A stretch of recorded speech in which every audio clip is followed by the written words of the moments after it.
the distress call crackled through every aviation frequency across northern Europe. All stations, Flight 447 declaring emergency. Catastrophic system failure. We're going down. 12 air traffic control centers heard it. 47 aircraft monitored the frequency. Not one of them could reach the plummeting passenger jet in time. The sky fell silent as hope faded, until a voice no one expected to hear again cut through the static. A voice that belonged to someone who'd been buried with full military honors 3 years ago. A voice that would turn everything they thought they knew upside down. Before we continue, let us know where you're watching from. If you're enjoying this, don't miss out, subscribe now for more. The morning briefing at Kallax Air Base in northern Sweden started precisely at 0700 hours, but Irma Anderson had been awake since 4:30. She stood near the hangar's edge, watching the pale Scandinavian sun paint the runway in shades of gold, her fingers wrapped around a thermos of coffee that had stopped steaming an hour ago. The base hummed with its familiar rhythm. Jet engines warming up, maintenance crews calling out checklist items, the rhythmic beeping of fuel trucks backing up to waiting aircraft. Irma had been stationed here for 11 months, and every morning felt exactly the same. She was invisible. At 26 years old, Irma stood 5'4" with a slight frame that made her look more like a graduate student than a military pilot. Her fellow aviators had nicknames for her, though never spoken to her face. Sparrow. Little Bird. The mascot. She was the kind of person who knew every aircraft manual by heart, who could calculate fuel consumption and wind corrections in her head, who had logged more simulator hours than anyone in her class. But when it came to real combat missions, the ones that mattered, she was always assigned to support roles. The operations room buzzed with energy as she entered for the morning briefing. Weather maps covered the walls, alongside mission boards showing aircraft deployments across Scandinavia and the Baltic region. Wing Commander Erik Lindstrom stood at the podium, his weathered face serious as he addressed the assembled pilots. Irma found her usual spot near the back, her mission planning tablet ready, though she already knew what was coming. She'd heard the pattern so many times it had become a script she could recite in her sleep. Today's patrol assignment is Operation Northern Watch, Lindstrom announced, his voice carrying the weight of command. We're running surveillance sweeps along the eastern maritime boundary. Increased activity in the sector means I need my most experienced pilots on this one. Irma's pen hovered over her tablet. The names began, each one a small reminder of her place in the hierarchy. Hackinson, you'll lead the formation. Bergstrom, you're his wingman. Nielsen handles communications relay. Pedersen, you're on standby alert. The names continued, pilots with hundreds of combat hours, men who'd proven themselves in real situations. Irma had outperformed half of them in technical evaluations, had better navigation scores than almost anyone in the squadron, could execute emergency procedures that would make seasoned pilots nervous. But when the real missions launched, when jets screamed into contested airspace, she was always left behind. Anderson. Lindstrom's voice cut through her thoughts. You're assigned to simulator training duty. We've got new recruits arriving next week. Get the programs ready and run diagnostic checks on all the systems. Simulator duty. Again. Irma nodded curtly, her jaw tight. Around her, the selected pilots exchanged satisfied grins and quick congratulations. She might as well have been a piece of furniture bolted to the floor. As the briefing dispersed, she caught fragments of conversation that made her stomach churn, though she'd heard variations of this dialogue countless times before.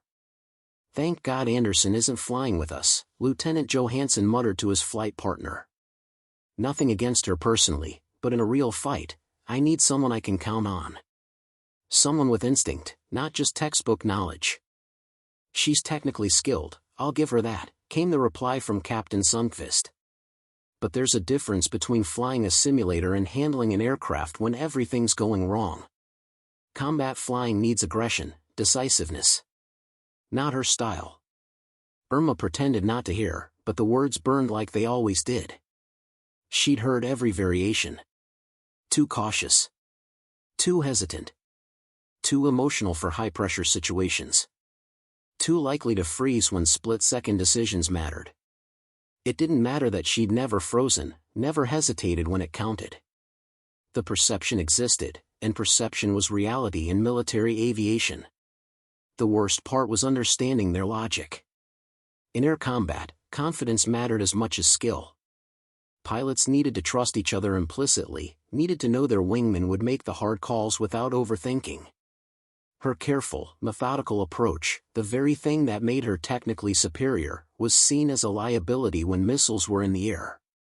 As the flight crews prepared for launch, Irma walked toward the simulator building, her flight suit feeling more like a costume than a uniform. Hidden in her personal locker, beneath regulation gear and training materials, was something no one knew about. A detailed analysis she'd been working on for 18 months, studying every military aviation incident in Scandinavian airspace over the past decade. Nobody had asked her to compile this research. Nobody knew she spent her off-duty hours analyzing approach vectors, emergency protocols, and decision trees for every possible crisis scenario. She'd memorized weather patterns, equipment failure modes, and communication dead zones across thousands of square miles. Her colleagues saw her as too cautious, too analytical. They couldn't understand that her caution came from preparation, that her analysis was actually a form of readiness they'd never achieve. They flew on instinct and experience. She flew on knowledge so deep it had become instinct. 3 weeks had passed since Operation Northern Watch, a routine mission that had earned the flight crew commendations while Irma spent another day running simulator diagnostics.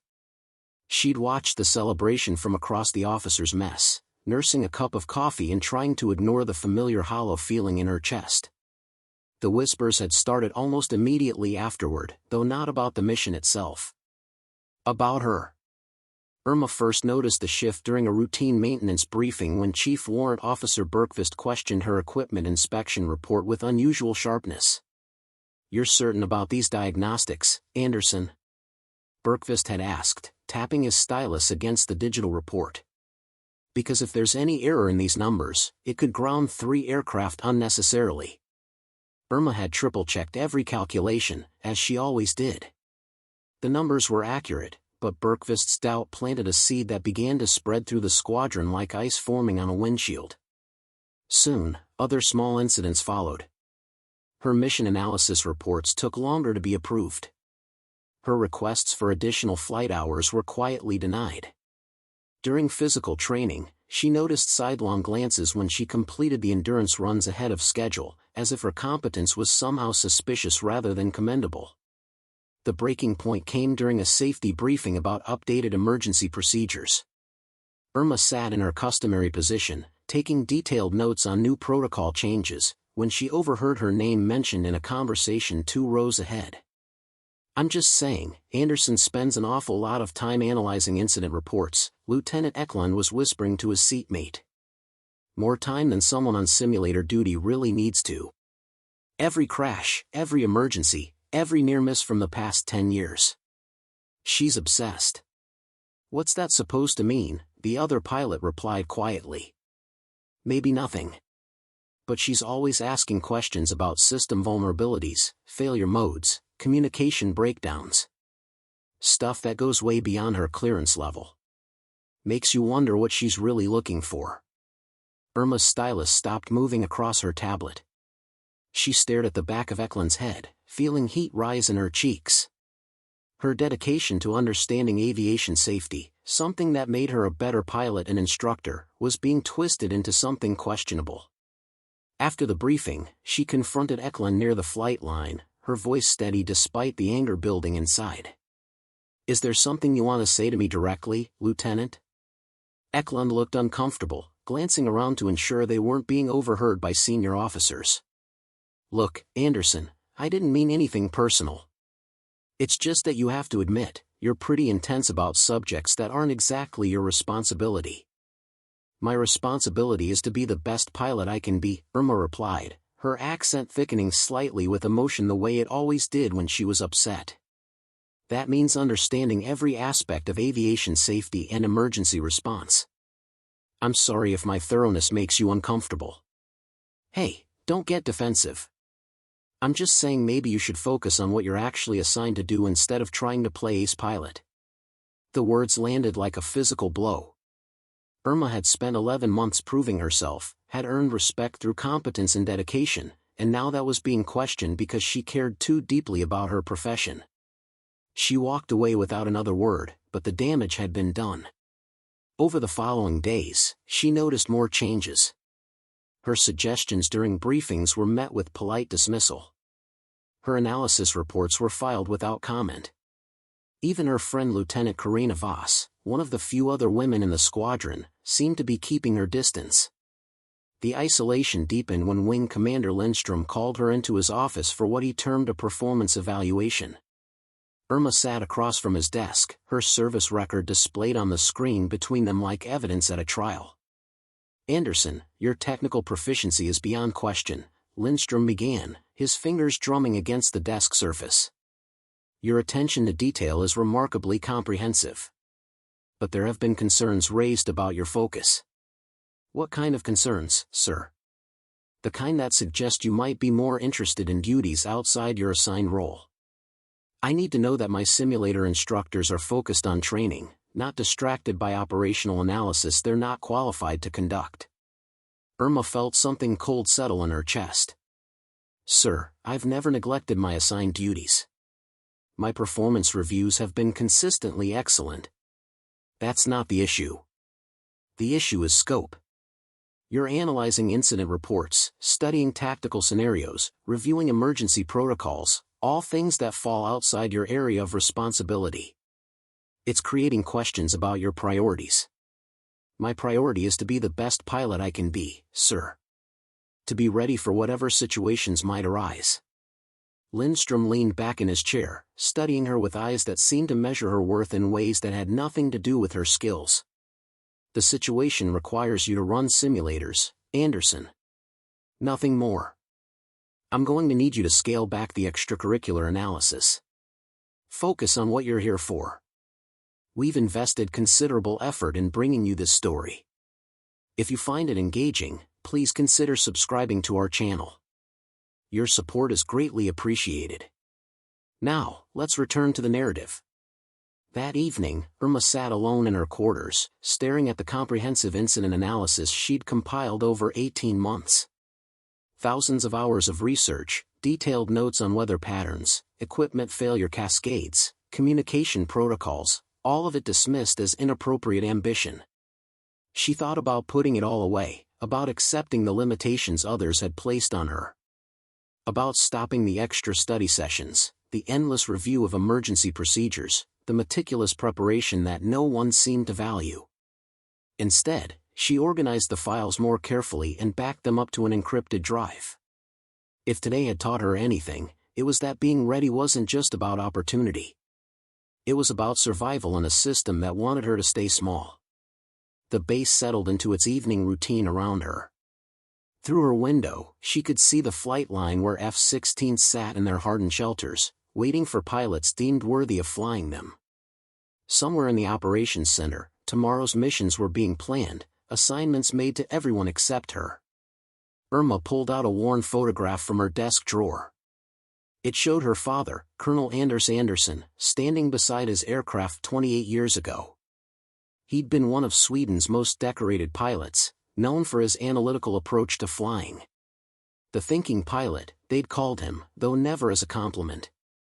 He'd died when she was 7, his aircraft lost over the Norwegian Sea during a winter training exercise. Engine failure, the investigation concluded. Catastrophic and unsurvivable. They'd recovered wreckage but never found his body. The military had given him a hero's burial with an empty coffin. Growing up, Irma had studied every detail of that accident, along with every other aviation incident she could find. Her mother thought it was unhealthy, this obsession with understanding how things went wrong. Her instructors at Flight Academy thought it made her too cautious, too aware of everything that could fail. "Sir, the QRA aircraft are down for maintenance," someone reported. "Scheduled inspection, won't be flight ready for another 2 hours. Then get me any available aircraft. Commercial flight, military transport, anything that can reach them and provide guidance. Irma watched the tactical display as operators checked every available resource. The nearest airborne military aircraft was 40 minutes away. Commercial traffic was being diverted, but none were close enough to help. Flight 447 was over one of the most remote sections of northern Scandinavia, an area of forests and lakes with no suitable emergency landing sites. Kallax, our situation is deteriorating rapidly. The pilot's voice was tighter now, fear creeping in. Control surfaces are not responding. We're in an uncontrolled descent. All stations, if anyone can hear us, we need help now. Irma stepped forward, her voice clear despite the chaos around her. Sir, I know that failure pattern. I've studied the incident data extensively. There's a procedure that might stabilize their descent. Lindstrom turned, his expression shifting from intense focus to irritation. Anderson, this is not the time for your theoretical analysis. We need real solutions. This is a real solution, sir. If they can isolate the failed hydraulic systems and reroute pressure through the auxiliary pumps, they might regain partial control. It worked in the French incident before they lost complete systems. The French incident ended with 112 fatalities, Lindstrom snapped. Because they didn't isolate the systems quickly enough, Irma pressed. Sir, I have the exact procedure memorized. I can talk them through it. Absolutely not. You're a simulator instructor, not a crisis coordinator. We'll wait for the emergency response team. On the speakers, Flight 447's pilot called again, his voice now edged with desperation. Kallax, we're passing through 15,000 feet. Rate of descent is 3,000 feet per minute and increasing. We have less than 5 minutes before impact. Is there anyone who can help us? Irma looked at the screens, at the descending aircraft, at the faces around the operations center filled with helplessness. Then she made her decision. She turned and walked out of the operations center, not toward her quarters or the simulator bay, but toward the flight line where a single training aircraft sat fueled and ready. The T-38 trainer sat on the auxiliary ramp, fueled for afternoon training flights that had been canceled due to the emergency. Irma approached it with the confident stride of someone who had made an irreversible decision. Her flight suit was already on, her personal gear always ready because being prepared was her nature.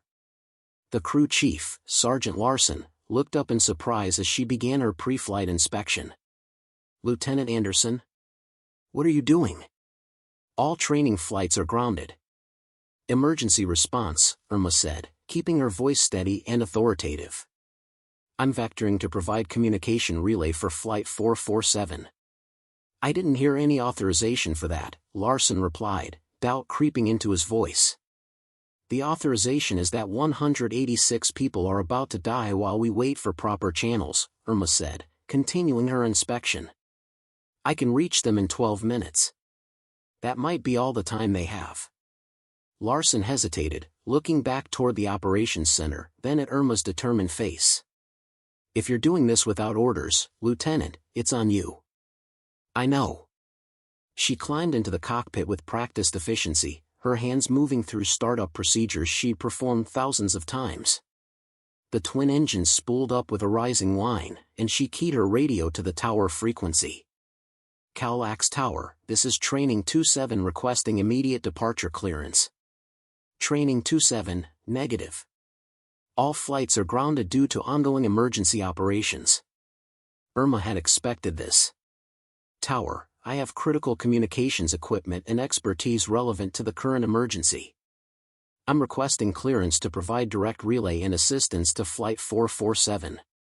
There was a long pause. Through her canopy, she could see personnel running toward the flight line. Her window of opportunity was closing fast. Training 27, you are not authorized for this mission. Return to parking and shut down your engines. Tower, with respect, there is no one else available to provide the assistance this aircraft needs. I'm taking off on my authority. You can court-martial me when everyone is safely on the ground. Before the tower could respond, Irma released the brakes and advanced the throttles. The T-38 leaped forward, accelerating down the taxiway toward the runway. Behind her, she could hear the tower controller shouting, could imagine the chaos her actions were creating in the operations center. None of it mattered.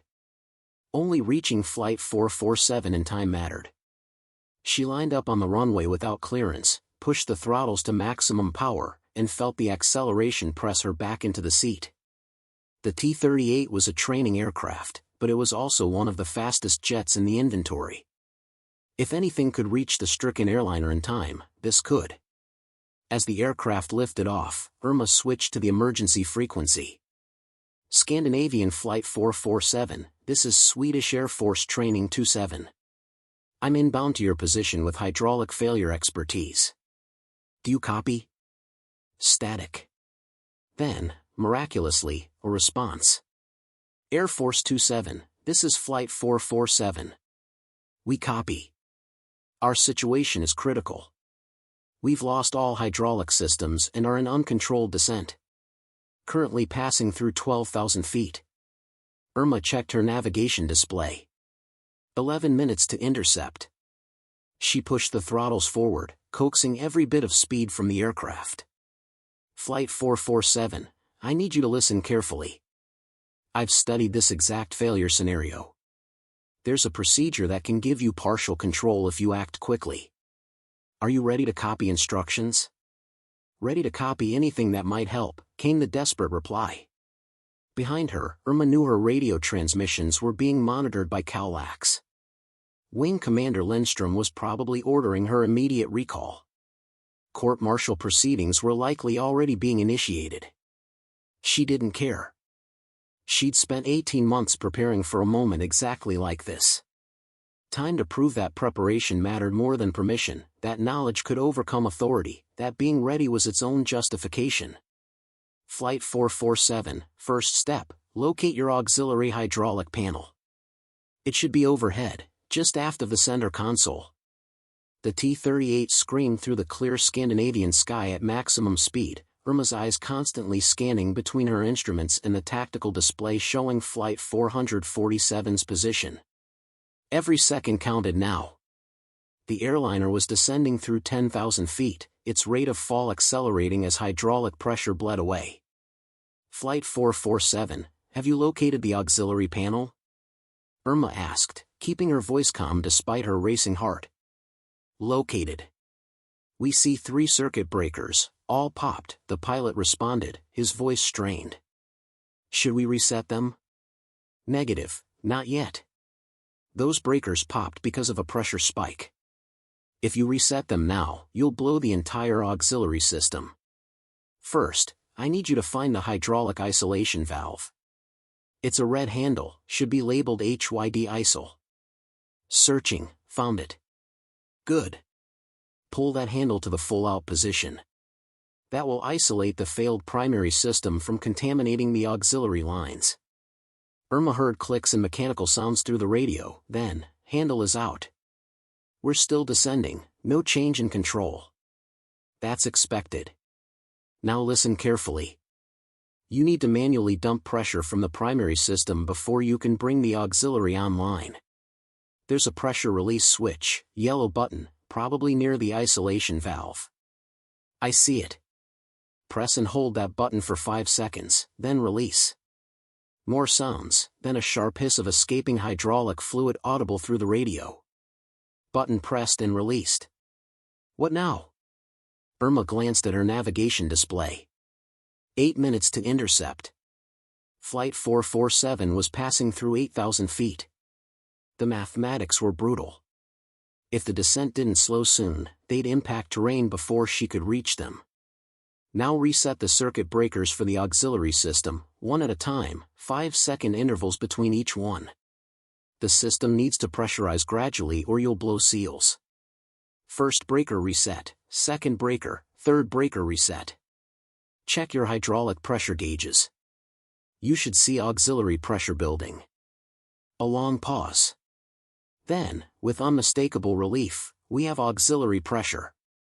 Showing 2200 psi and climbing. Excellent. Now, try your controls gently. The auxiliary system only powers about 40% of control authority, so your inputs need to be smooth and gradual. Testing controls. We have response. Partial elevator control, partial rudder. We're not in freefall anymore. Irma allowed herself a brief moment of satisfaction. The procedure she'd memorized from an accident report most pilots had never read was working. But they weren't safe yet.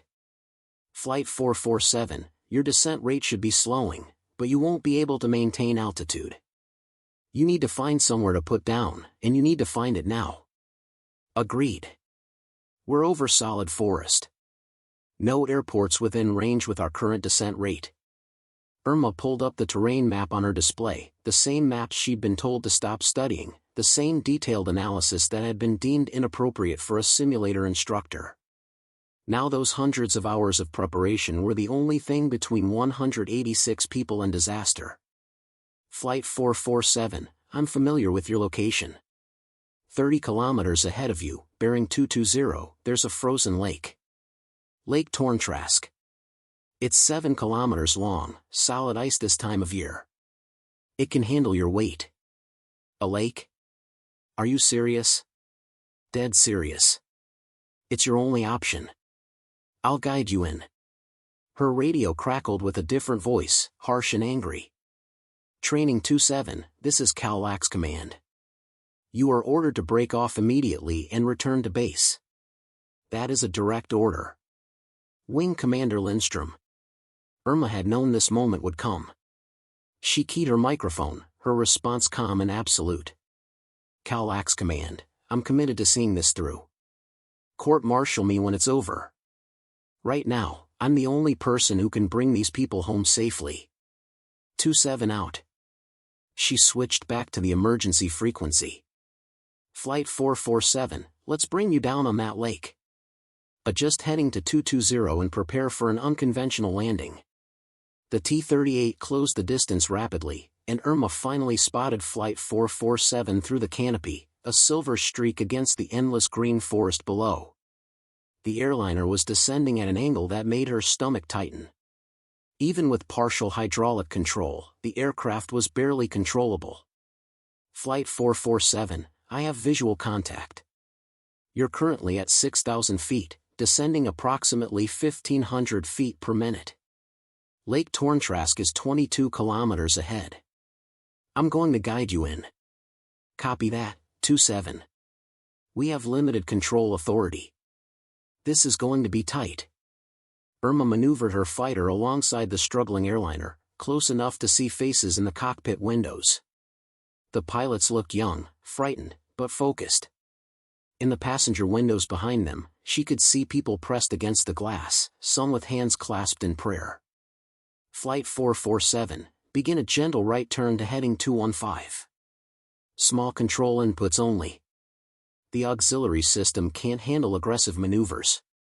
The airliner began to bank slowly, painfully. Through her canopy, Irma could see the aircraft shaking, its control surfaces moving in short, jerky motions that betrayed the compromised hydraulic system. Good. Hold that turn. You're doing great. Behind them, her radio erupted with traffic. Kallax had scrambled every available aircraft, emergency response teams were being mobilized, and Wing Commander Lindstrom was demanding her immediate compliance with orders to return to base. Irma ignored all of it. Her entire world had narrowed to the struggling airliner beside her and the frozen lake somewhere ahead in the wilderness. 27, this is Flight 447. We're passing through 4,000 feet. How far to the lake? Irma checked her navigation display. 15 kilometers. You're going to make it, but we need to shallow out your descent. Try pulling back gently on the controls, see if you can reduce your rate of descent to 1,000 feet per minute. Attempting now, we have response but it's sluggish. Descent rate is 1,100 feet per minute. That's the best we can do. Irma ran the calculations in her head. Altitude, distance, descent rate. The numbers were close, dangerously close. That'll work. Maintain current rate of descent and heading. I'm going ahead to scout the landing site. She pushed her throttles forward and accelerated past the airliner, dropping low over the forest. The terrain was exactly as she remembered from her maps. Dense pine forest, rolling hills, and then, suddenly, the lake appeared. A vast sheet of white stretching between snow-covered mountains. Lake Torntrask was indeed frozen solid, its surface covered in a layer of wind-blown snow that made it look almost smooth. Almost. Irma descended to 500 feet, scanning for obstacles. Ice fishing huts dotted the southern shore, and she could see snowmobile tracks crisscrossing parts of the surface. Flight 447, I have the lake in sight. The surface looks solid. There are some ice fishing structures on the southern end, but the northern two-thirds appears clear. You'll want to aim for the northern section. Copy. How do we know the ice will hold? This lake is famous for ice roads during winter. Trucks cross it regularly. Your weight will be distributed along your landing gear. It'll hold. At least, she prayed it would hold. The truth was, she was operating on research and educated guesses.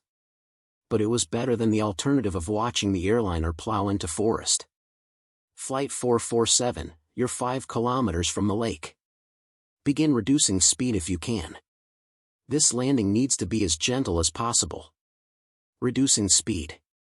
Our airspeed is 180 knots. That's as slow as we can go without stalling. Too fast, Irma thought. Far too fast for a safe landing. But there was no choice now. The airliner was committed, descending through 2,000 feet with the frozen lake rushing toward them.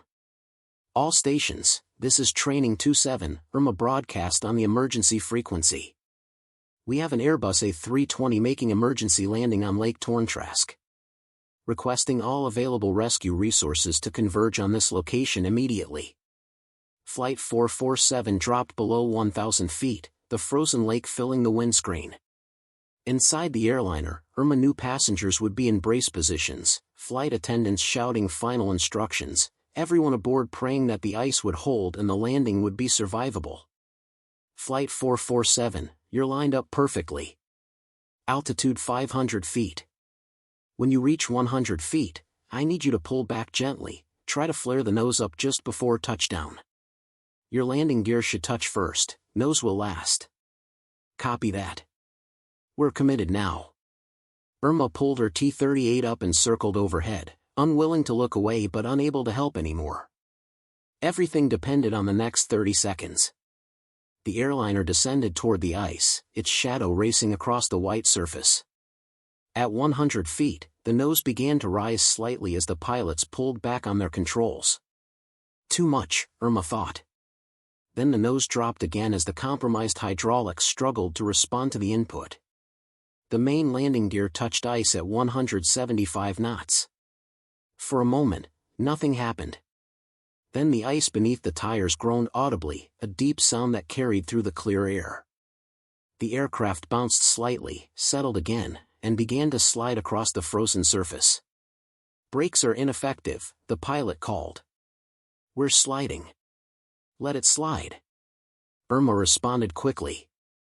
Don't try to steer aggressively. Just ride it out. The Airbus slid across the ice like a stone skipping across water, shedding speed gradually. 7 kilometers of lake had seemed like plenty of distance when Irma had suggested it. Now, watching the aircraft sliding forward with agonizing slowness, it seemed desperately short.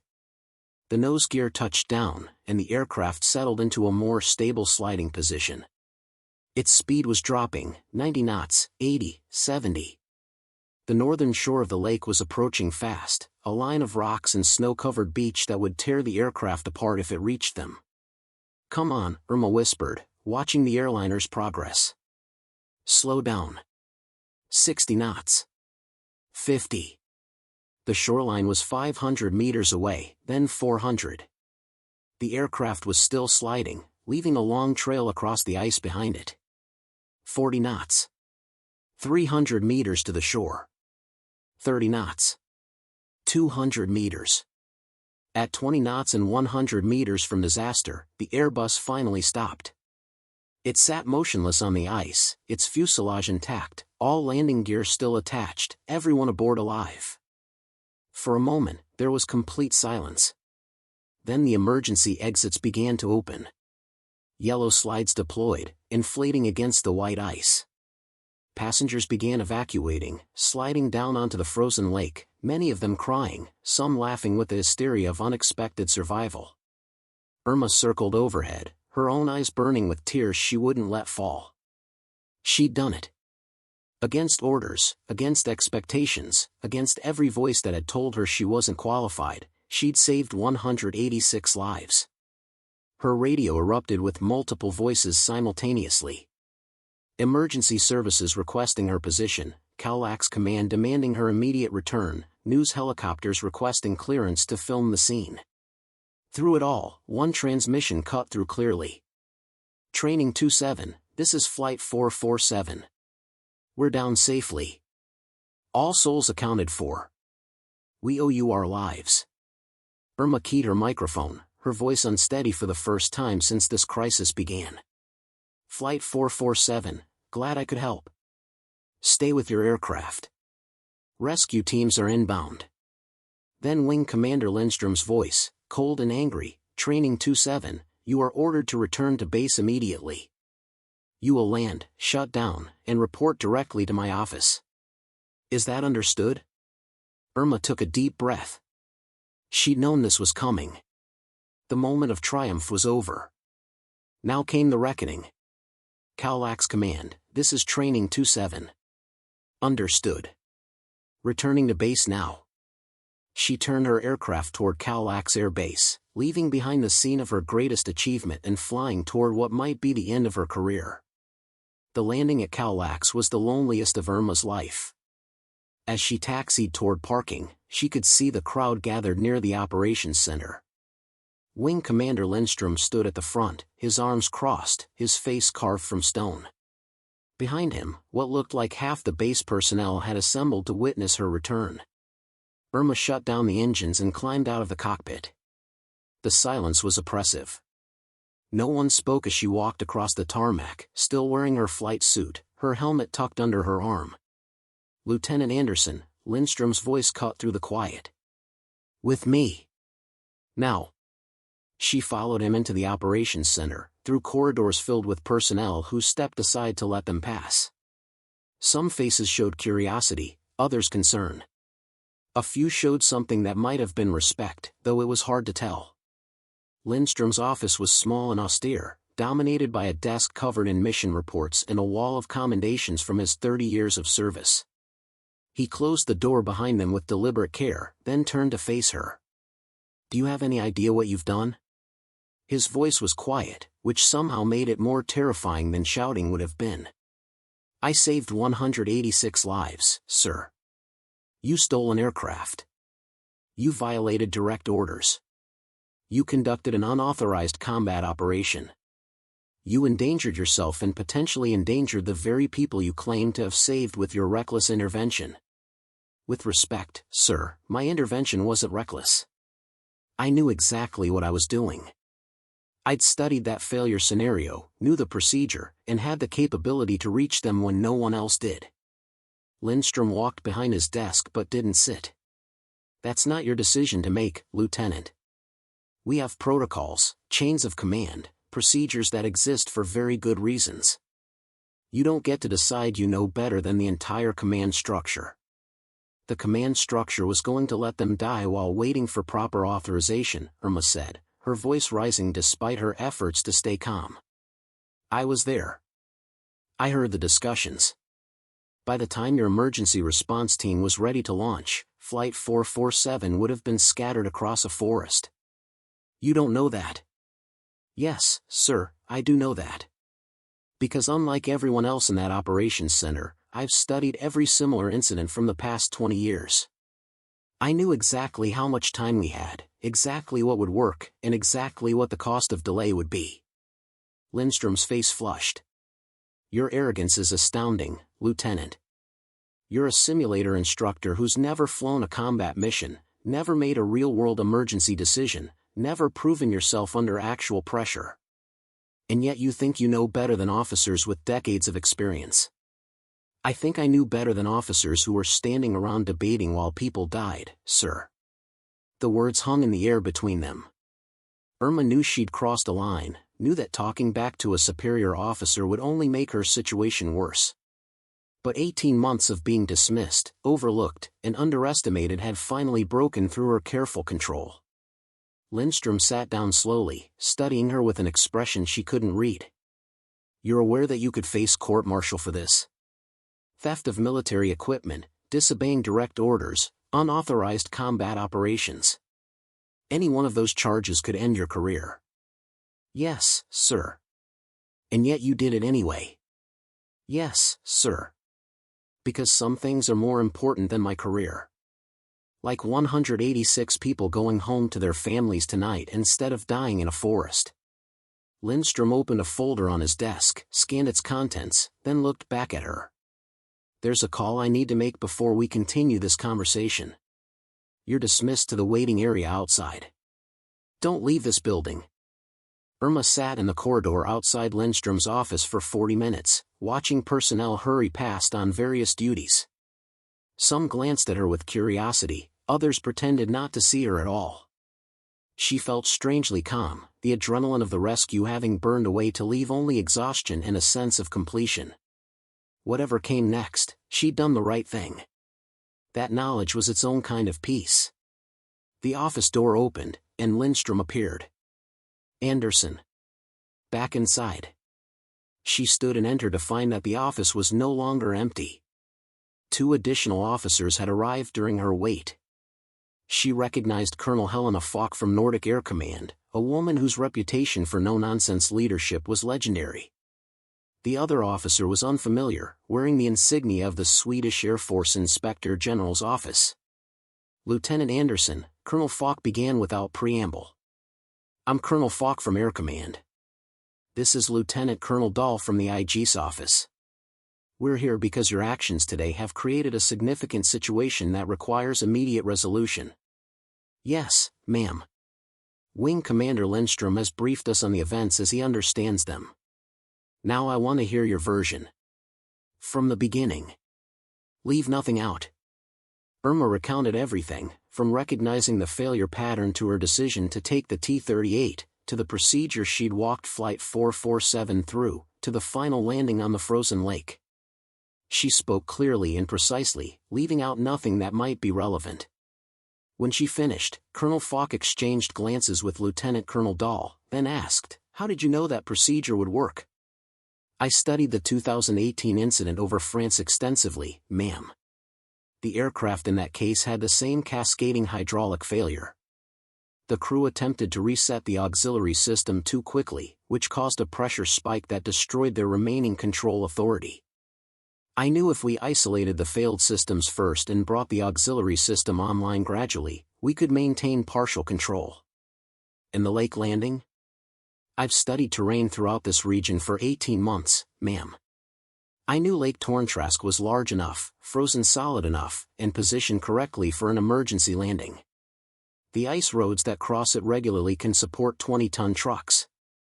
The aircraft's weight would be distributed across the landing gear. I calculated it would hold." "You calculated?" Lindstrom interjected. "You gambled with 186 lives based on your calculations." "No, sir. I saved 186 lives based on my preparation. There's a difference." Colonel Falk raised a hand to silence Lindstrom.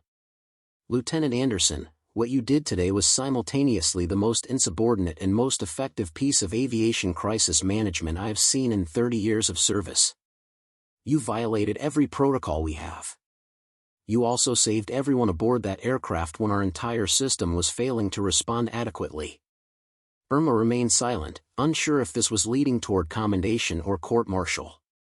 "The question before us," Falk continued, "is what to do with someone who has your skills, your knowledge, and your apparent complete disregard for proper authority. Lieutenant Colonel Dahl, what's the Inspector General's position?" Dahl spoke for the first time, his voice measured and careful. "The IG's office has reviewed Lieutenant Anderson's service record. Her technical proficiency is exceptional. Her dedication to studying emergency procedures goes far beyond normal duty requirements. However, her actions today represent clear violations of military discipline that cannot be ignored. Irma's heart sank. This was it. The end of everything she'd worked for. Therefore, Dahl continued, we're recommending an Article 15 proceeding for the unauthorized use of military equipment and violation of direct orders. Irma nodded, accepting the punishment she'd known was inevitable. However, Colonel Falk said, we're also recommending something else. Colonel Falk opened another folder, this one marked with classification stamps that made Irma's pulse quicken. Lieutenant Anderson, are you familiar with the Nordic Search and Rescue Coordination Center? Yes, ma'am. It's the joint Scandinavian organization that coordinates emergency response across Norway, Sweden, Finland, and Denmark. Correct. They've been looking for personnel with unique qualifications. People who can think unconventionally, who have deep knowledge of regional terrain and emergency procedures, who can make critical decisions under pressure. Falk paused, studying Irma carefully. People exactly like you. Irma blinked, certain she'd misheard. Ma'am? You're being transferred, Lieutenant. Effective immediately, you're assigned to the NSRCC as an emergency coordination specialist. You'll undergo intensive training in crisis management, multi-agency coordination, and advanced emergency response procedures. Your technical knowledge and analytical approach will be assets there, not liabilities. The words didn't seem real. Irma looked from Falk to Dahl to Lindstrom, searching for signs this was some kind of elaborate punishment disguised as opportunity. I don't understand, ma'am. I violated direct orders. I stole an aircraft. You saved 186 lives, Falk replied firmly. Yes, you'll receive an Article 15 for the violations. It will go on your record. But the NSRCC has specifically requested you based on today's actions. They need someone who can do what you did, think the way you think, act when others hesitate. Lieutenant Colonel Dahl spoke up. The Article 15 will include loss of 2 weeks' pay and a formal reprimand. Consider it the price for learning that even in emergencies, there are better ways to handle chain of command issues. However, it won't prevent your transfer or advancement in your new role. Irma struggled to process what she was hearing. Not court-martial. Not discharge. Instead, recognition, opportunity, validation of everything she'd spent 18 months preparing for. There's one condition, Colonel Falk added. The NSRCC operates differently than traditional military units. You'll work with civilian agencies, make split-second decisions that affect international operations, coordinate resources across multiple countries. You'll need to learn when to follow protocol and when to improvise. Can you do that? Yes, ma'am, Irma said, her voice steadier now. I can learn that. Good. Because while your instincts today were correct, your methods were problematic. The NSRCC will teach you how to be just as effective while working within systems instead of around them. Wing Commander Lindstrom, who had been silent during this exchange, finally spoke. Anderson, I want you to understand something. What you did today worked. But it could have easily ended in disaster. If that ice had broken, if that procedure had failed, if any one of a dozen variables had gone differently, we'd be having a very different conversation. I understand, sir. I don't think you do, not entirely. But maybe that's what makes you effective in crisis situations. You see possibilities where others see only risks.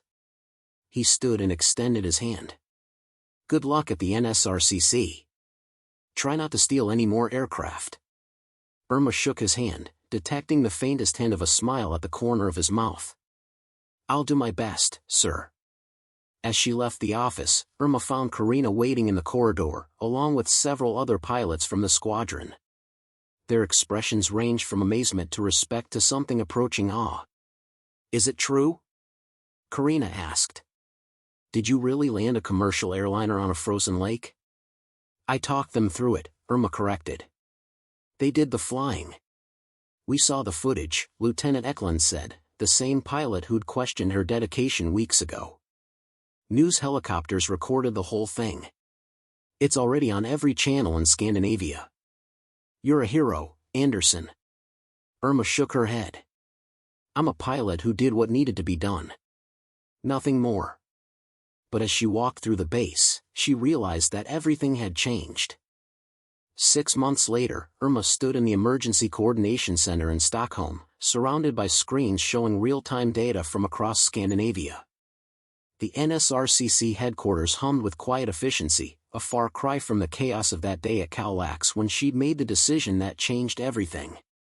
Her role as senior coordination specialist meant she was now the person others called when situations seemed impossible. The analytical skills that had been dismissed as overthinking were now her greatest asset. The comprehensive preparation that had seemed obsessive was now standard procedure for her entire team. Coordinator Anderson, we have a situation developing, her assistant called from across the room. Norwegian Coast Guard reports a cruise ship with engine failure in heavy seas off Lofoten Islands. They're requesting coordination support. Irma moved to the main display, her mind already analyzing the data streaming across the screens. Weather patterns, vessel positions, available resources, emergency procedures. Everything she'd spent years preparing for, now applied with official authority instead of desperate improvisation. Alert Norwegian SAR helicopters and notify Swedish Coastal Rescue. I want position updates every 2 minutes and a communication link to the ship's captain. As her team moved into action, Irma caught sight of a news monitor displaying a documentary about Flight 447. The program featured interviews with passengers, showed footage of the frozen lake landing, discussed the miracle rescue that had captivated Scandinavia. What the documentary didn't show was the 18 months of preparation, the countless hours studying procedures that everyone said she didn't need to know, the determination to be ready even when no one believed that readiness mattered. Her phone buzzed with a message from an unfamiliar number. She opened it to find a photo of a family, parents and 2 young children, smiling at a birthday party. The message read, "Our daughter turned 6 today. She wouldn't be here without you. Flight 447 passenger seat 14C. Thank you for being ready when we needed you." Irma saved the photo, adding it to a folder on her phone that held dozens of similar messages.